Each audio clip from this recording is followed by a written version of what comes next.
के बाद आप सभी का एक बार फिर से स्वागत है। आगे बढ़ते हैं खबरों की ओर। बिहार में लगातार बढ़ रहे अपराध पर नेता प्रतिपक्ष तेजस्वी यादव ने नीतीश सरकार पर निशाना साधा है। उन्होंने कहा कि बिहार में लगातार हत्याएं हो रही है और अब तो उप मुख्यमंत्री के आवास से अपराध की प्लानिंग शुरू हो गई। आगे उन्होंने कहा कि मुख्यमंत्री और उप मुख्यमंत्री अपराधियों को संरक्षण दे रहे हैं। यही वजह है कि बिहार की हालत बेहद खराब हो गई है। लगातार हत्याएं हो रही है, 100 से अधिक हत्याएं हो चुकी है, लेकिन न तो कोई देखने वाला है और न ही कोई कार्रवाई करने वाला।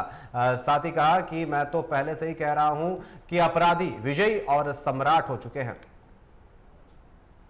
देखिए, न्यायालय को धन्यवाद देना पड़ेगा कि अब एसआईआर कहीं भी होगी तो आधार कार्ड एज अ डॉक्यूमेंट बन गया है। कोई भी अब आधार कार्ड दे करके अपना वोटर बन सकता है। ये तो बड़ी जीत हुई है। तो अब तो एसआईआर हो, क्यों नहीं होना चाहिए, होना ही चाहिए। इलेक्शन कमीशन का कहना है कि यही फर्जी वोट से नरेंद्र मोदी प्रधानमंत्री बने हैं। यही ना बात कर रहे हैं वो लोग। तो ठीक है, एसआईआर का कोई विरोध थोड़ी कर रहा है। हम लोगों ने तो प्रक्रिया का विरोध किया था और उसमें सुप्रीम कोर्ट ने लतार मारी इलेक्शन कमीशन को। नाम डिस्क्लोज करने का भी बोला 65 लाख। तो हम लोगों की तो जीत हुई। जिस चीज़ों को लेकर के शुरुआत से हम लोगों ने मुद्दे उठाए।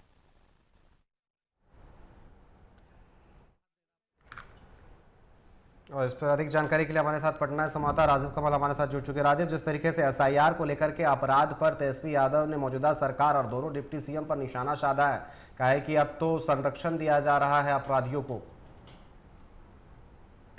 अनिकेत, जहां तेजस्वी यादव ने एसआईआर से लेकर जिस तरीके से में घटना हुई है उसको लेकर दिया है और सरकार को कहा है कि जहां सुप्रीम कोर्ट ने जो आधार कार्ड पहचान पत्र के तरीके से मान लिया है, अब वही वो घटना को जिस तरीके से हो रहे आपराधिक घटनाओं को लेकर भी उन्होंने कहा है कि बिहार में सरकार पूरी तरीके से फेल है।